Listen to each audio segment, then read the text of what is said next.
cracking down on illegal beach fires. Police say anyone found breaking the rules can expect to get a ticket, not just a warning. Action News reporter Caitlin Conrad is live in Monterey to tell us what's behind the stepped-up enforcement. Aaron, Monterey police say more people are visiting our beaches because of the warm weather, and that's meant more beach fires, and it's creating a real mess on Monterey beaches.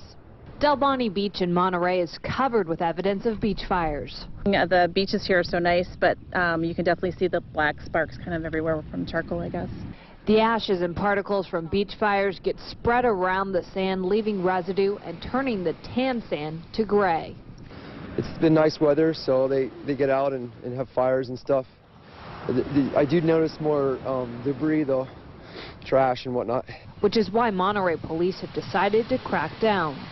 We've been out on patrol at night and given several warnings about that.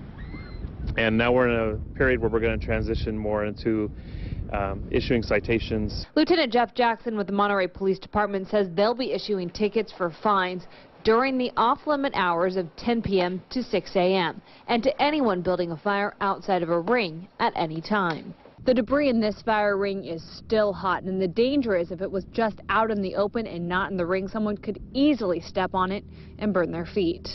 You don't want to step on stuff, but you just want to keep it nice and clean, and I think if people respect where they live and keep it nice for everybody, then everyone wins. But I don't think getting rid of fires is the answer. It's kind of a nice community building thing, to be honest. To be clear, the city of Monterey is not looking at banning beach fires. They just are upping the enforcement on the existing rules. Aaron? All right, thank you, Caitlin. So what's it going to cost you if you break those rules? Well, it'll be $50 for a first-time violation, $75 for a second. If you get caught a third time, expect to pay a $100 fine.